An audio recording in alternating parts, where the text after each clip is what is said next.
Welcome to लक्ष्य career academy. आप सभी का स्वागत है लक्ष्य के चैनल पर। आज हम स्टार्ट करेंगे केमिस्ट्री। इसके बारे में पढ़ेंगे, इसका इंट्रोडक्शन क्या होता है। स्टार्ट करते हैं अपनी केमिस्ट्री। भाई जो केमिस्ट्री शब्द है, जैसे बायो का मतलब मैंने समझाया था आपको कि जो बायोलॉजी है, ये बायोलॉजी कैसे बना, इसका मतलब क्या होता है।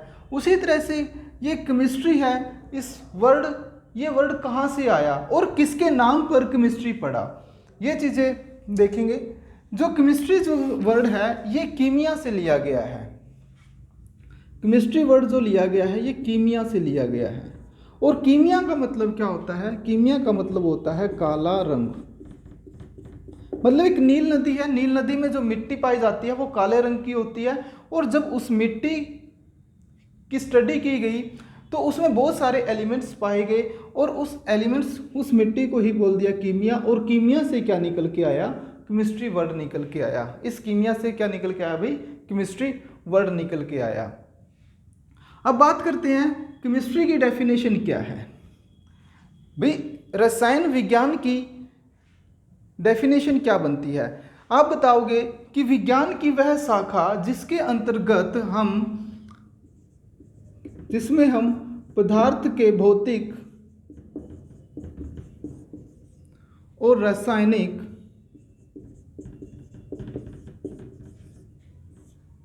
संगठन, संरचना के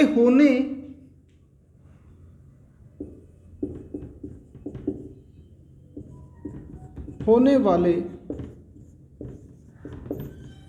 भौतिक और रासायनिक परिवर्तन ही क्या कहलाती है? हमारी रसायन विज्ञान कहलाती है।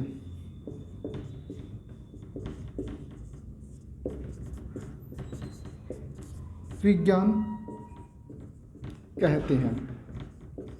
ये इसकी डेफिनेशन बनती है कि उसमें भौतिक और रासायनिक में जो परिवर्तन होता है उसी को हम क्या बोलते हैं? रासायनिक विज्ञान बोलते हैं। अब बात करते हैं, इसके क्वेश्चन एग्जाम में आता है कि फादर ऑफ केमिस्ट्री किसे कहा जाता है?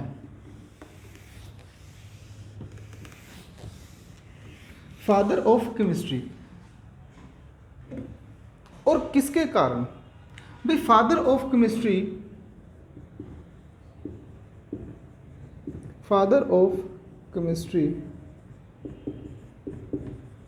रसायन विज्ञान के जनक किसे कहते हैं? तो आप बताओगे एंटोनियन लेवोइजर।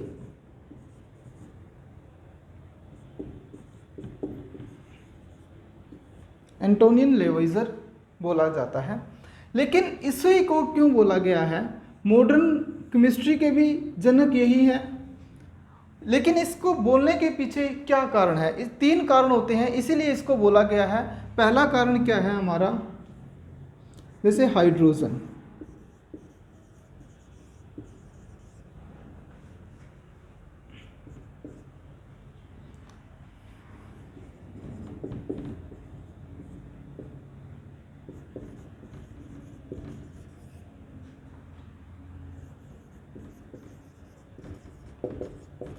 हाइड्रोजन की खोज किसने की थी? हाइड्रोजन की खोज अगर आपसे एग्जाम में पूछ लिया जाए तो हाइड्रोजन की खोज की गई थी, हेनरी कैवेंडिश ने की थी हाइड्रोजन की खोज।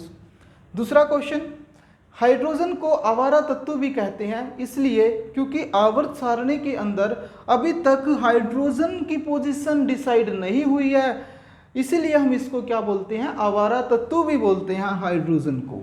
ठीक है, इतनी बात समझ में आई।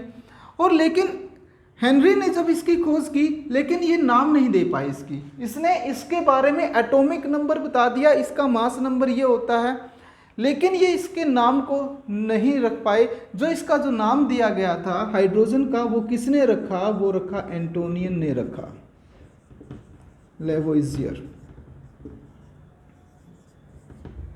एक तो कारण ये था। दूसरी गैस ऑक्सीजन। कई बार एग्जाम में ये भी पूछ लिया जाता है कि हाइड्रोजन की खोज किसने की, तो आप बताओगे हेनरी ने की, लेकिन नाम किसने दिया, तो लेवोइजियर ने इसका नाम दिया। ये दोनों चीज़ें आपको अलग अलग याद रखनी होंगी।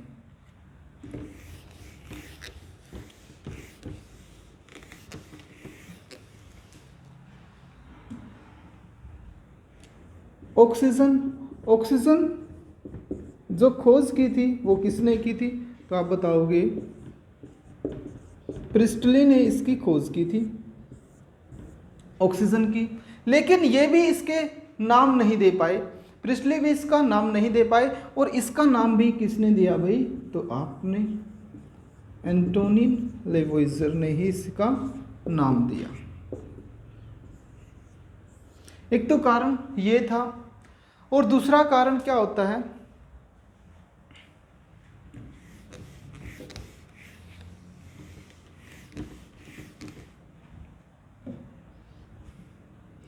इन्होंने एक थ्योरी दी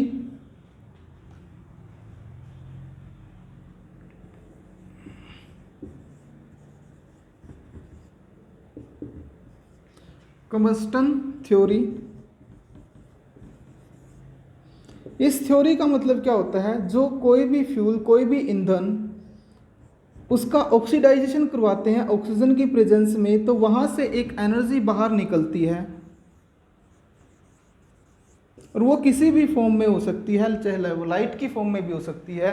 दूसरा ये था कि आप कोई भी फ्यूल लीजिए और उस फ्यूल को जलाने के लिए ऑक्सीजन की ज़रूरत होगी, इसका मतलब होता है ऑक्सीडाइजेशन करना, और जो उससे क्या होगा, जब कोई भी फ्यूल जलेगा तो वहाँ से एक एनर्जी बाहर निकलेगी, एनर्जी बाहर निकलेगी, वो किसी भी फॉर्म में हो सकती है आपकी एनर्जी।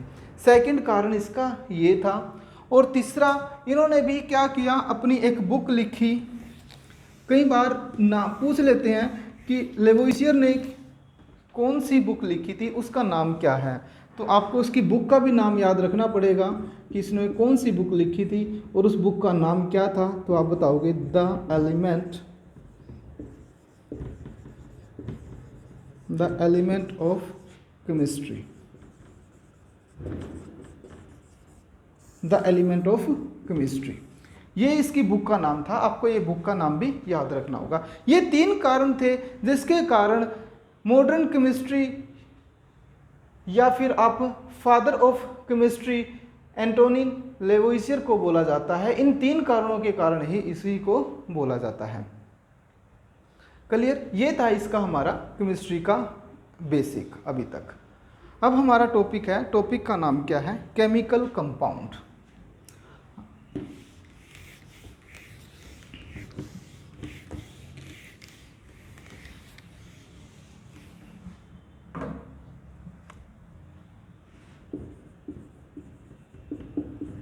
केमिकल कंपाउंड,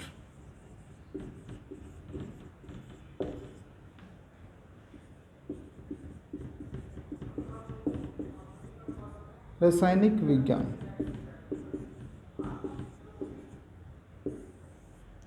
रासायनिक यौगिक।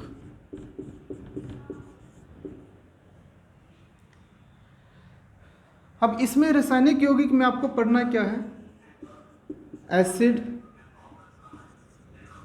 बेस, सॉल्ट, इन तीनों चीज़ों के बारे में आपको पढ़ना है।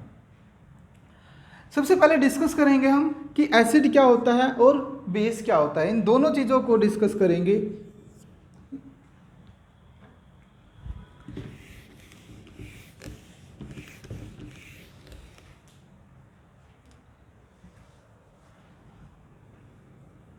एक चीज़ देखते हैं, एसिड से पहले एक पीएच स्केल होता है हमारे पास, पीएच स्केल। इसकी फुल फॉर्म क्या होती है, तो आप बताओगे power of hydrogen, power of hydrogen. और दूसरा भी नाम क्या होता है इसका, पोटेंशियल हाइड्रोजन।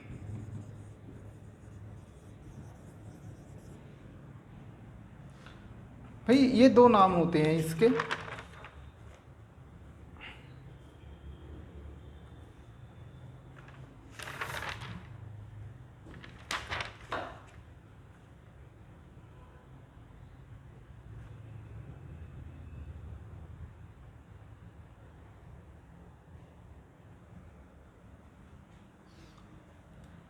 फिर क्वेश्चन आता है इसके बारे में किसने बताया था, पीएच स्केल के बारे में हमें सबसे पहले किसने बताया था, तो आप बताओगे सोरेनसन ने बताया था। कब बताया था? 1903 में बताया था और 1913 में। ये दो आंकड़े आते हैं, एक तो 1903 और एक आता है 1909 में और 1913 के अंदर। ये जो एनसीईआरटी के अकॉर्डिंग है वो क्या है, 1909 है, लेकिन एनटीपीसी के एग्ज़ाम में और एमसीक्यूज में क्या किया उन्होंने, 1913 ही डाला हुआ था। एक एग्ज़ाम के अंदर 1913 डाला हुआ था, उन्होंने 1909 नहीं डाला हुआ था। तो उस बेस पे बताया है। जो एनसीईआरटी में अगर आप चेक करोगे तो एनसीईआरटी में आपको मिलेगा 1909। कई बार पूछ लेते हैं कि जो पीएच स्केल की जो खोज हुई थी सोरेनसन ने, वो कब की थी, वो 1909 में की थी। ये एनसीईआरटी के बेस है। अब इस पीएच स्केल का काम क्या होता है, ये क्या करता है पीएच स्केल? ये पीएच स्केल क्या होता है भाई, इस पे एक वैल्यू होती है जो 0 से लेकर 14 तक इसकी वैल्यू होती है। इस तरह से ये 0 होता है, यहाँ पे क्या होगा आपका 14, और बीच में क्या होता है 7 होता है, और इस 7 को हम क्या बोलते हैं, उदासीन बोलते हैं। ठीक है, जैसे मान लो ये पीएच स्केल है, इस पीएच स्केल पे अगर आप दही लेते हो और इसकी ड्रॉप डालते हो तो उसमें क्या होगी, एक वैल्यू निकल के आएगी, और वो वैल्यू हमें किसकी तरफ इंडिकेट करती है, जो 7 से कम है, 7 से कम है तो हमें बताती है कि वो क्या है, एसिड है। अगर 7 से ज़्यादा है, 7 से अधिक है, तो आप बताओगे वो क्या है, बेस। इतनी बात क्लियर? 7 से कम तो आप बताओगे एसिड, अगर वैल्यू 7 से ज़्यादा आती है तो वो क्या होगी, आपकी बेस होगी। अब ये 7 क्या है, 7 मैंने बताया आपको, ये क्या होता है, उदासीन होता है।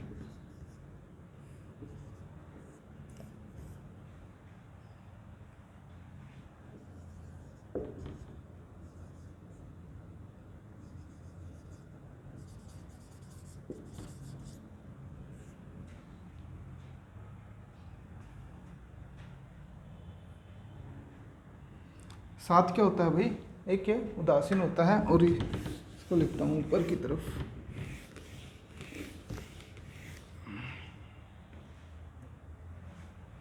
जो ये 7 है ये क्या होता है, उदासीन होता है। और ये किसका वैल्यू होती है, जो बैटरियों के अंदर हम पानी यूज करते हैं वो कैसा पानी होता है, वो आप बताओगे ये कैसा होता है भाई, डिस्टिल्ड वाटर होता है। बैटरी के अंदर जो पानी यूज किया जाता है उसी की वैल्यू कितनी होती है, 7 होती है, और वो कैसा वाटर होता है, डिस्टिल्ड वाटर होता है। ये भी काफ़ी इंपॉर्टेंट है, कई बार पूछ लिया जाता है कि डिस्टिल्ड वाटर कौन सा होता है, जिसका पीएच वैल्यू 7 हो उसी को हम क्या बोलते हैं, डिस्टिल्ड वाटर बोलते हैं। तो ये चीज़ समझ में आया कि पीएच स्केल क्या होता है। इसमें से क्वेश्चन कई बार इसका पूछ लेता है कि इसके बारे में किसने बताया था और कब बताया था, कौन से सन में बताया था। ठीक है, अब आगे चलते हैं।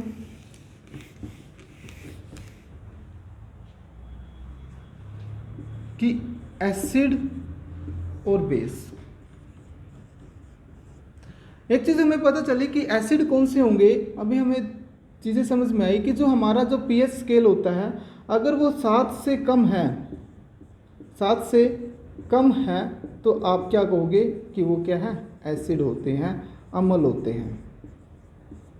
ठीक है, दूसरी कि अगर पीएच स्केल 7 से अधिक है, 7 से अधिक है, तो वो क्या होगा आपका, तो वो आप बताओगे बेस होता है, वो सार होता है। ठीक है, ये दो चीज़ हमें अभी तक क्लियर हो गई है। अब दूसरा पॉइंट, अगर एसिड को टेस्ट कैसा होता है, तो आप बताओगे एसिड जो है, एसिड का जो टेस्ट होता है वो कैसा होता है, तो आप बताओगे वो खट्टा होता है। और इसका जो टेस्ट होगा वो कैसा होगा, तो आप बताओगे कड़वा टेस्ट होता है। दो चीज़ क्लियर होगी, एसिड और बेस में डिफरेंस। अब तीसरी चीज़, एक लिटमस पेपर होता है। Litmus paper. ये हमें किसके बारे में बताता है लिटमस पेपर? ये नेचुरल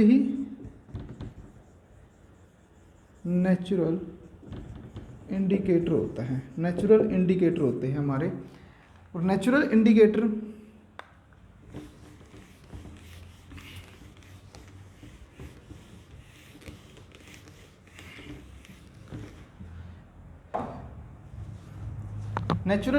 होता है। और जो होता है ये क्या होता है भाई? बैंगनी होता है। इसका जो लिटमस होता है, लिटमस पेपर, इसका रंग कैसा होता है तो आप बताओगे बैंगनी होता है। ना ही ये अम्लीय होता है और ना ही ये क्या होता है? क्षारीय होता है। ठीक है, इतनी बात क्लियर। ये लिटमस पेपर क्या बताता है? जब लिटमस पेपर के ऊपर या लिटमस पेपर को आप किसी चीज़ के ऊपर रखते हो तो ये कलर चेंज होगा। तो कलर क्या होगा? जब अगर ब्लू से रेड में हो जाए और रेड से किस में? ब्लू के अंदर। जब ब्लू से रेड में होगा तो आप बताओगे कि वो क्या हो गया? एसिड। और जब रेड से ब्लू में हो जाता है तो आप बताओगे वो क्या हो गया? बेस। चौथा पॉइंट हमारा क्या हो गया? ये चीज़, जब लिटमस पेपर ब्लू से रेड में हो जाएगा तो हम एसिड बोलेंगे, और रेड से जब ब्लू में हो जाता है उसे हम क्या बोलते हैं? बेस बोलते हैं। क्लियर? अब पांचवा पॉइंट क्या बताओगे आप फिफ्थ पॉइंट में? तो फिफ्थ पॉइंट में बताओगे कि एसिड क्या होते हैं। तो आप बताओगे एसिड वो होते हैं जो पानी में H पॉजिटिव आयन देते हैं। एसिड वो होते हैं जो पानी में घोलने पर H पॉजिटिव आयन देते हैं। और बेस कौन से होते हैं? तो आप बेस में बताओगे कि बेस वो होते हैं जो पानी के अंदर OH नेगेटिव आयंस देते हैं, OH नेगेटिव आयंस देते हैं। ये चीज़ें आपको एसिड और बेस के बारे में पता होना चाहिए। ठीक है, तो मैं एक साइड में लिख देता हूँ कि एसिड क्या है और बेस क्या होते हैं। कि एसिड और बेस। पहला पॉइंट कि जिसकी pH वैल्यू 7 से कम है और जिसकी pH वैल्यू 7 से अधिक है, दूसरा, जो ब्लू से रेड में और रेड से ब्लू में। तीसरा पॉइंट, पानी में घोलने पर H पॉजिटिव आयन और पानी के अंदर OH नेगेटिव आयन।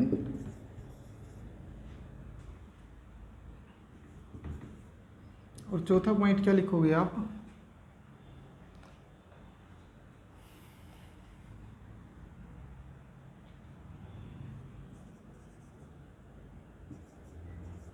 खट्टे होते हैं ये, और ये क्या होते हैं भाई?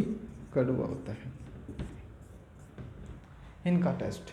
अब ऐसा नहीं है कि आप एसिड को टेस्ट करके देख सकते हैं, बेस को टेस्ट करके देख सकते हैं, काफ़ी खतरनाक होते हैं। इसीलिए जो सबसे अच्छी जो थ्योरी आई है वो कौन सी आई है? H positive ions. और जो हमें अच्छे से बताती है कि कौन सा एसिड है और कौन सा बेस है, वो OH नेगेटिव आयंस। ठीक है, अब एक और चीज़ आता है यहीं से क्वेश्चन कि कौन सा एसिड स्ट्रॉन्ग होता है और कौन सा बेस स्ट्रॉन्ग होता है। ये इनके डिफरेंस हैं। अगर आपसे ये पूछ लिया जाए कि मान लो किसी की वैल्यू क्या है,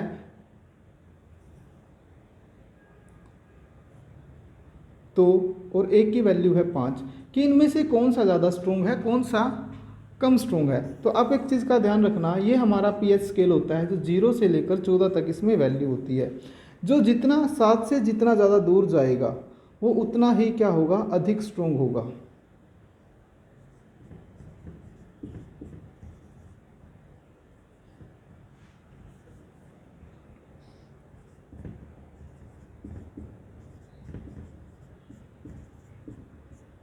नंबर हैं, 7 के पास के नंबर हैं, वो क्या है, वीक एसिड, वीक एसिड। और जो 7 से दूर के नंबर हैं वो क्या है आपके, स्ट्रोंग,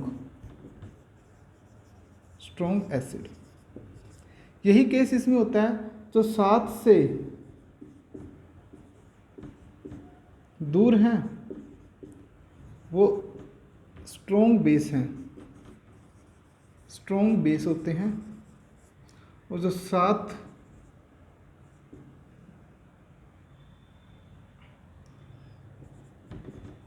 पास के हैं, ऐसे लिखो यहाँ पे, 14 के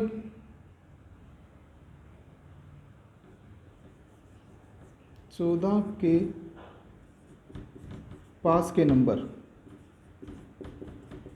स्ट्रोंग बेस होते हैं, और 7 के पास के नंबर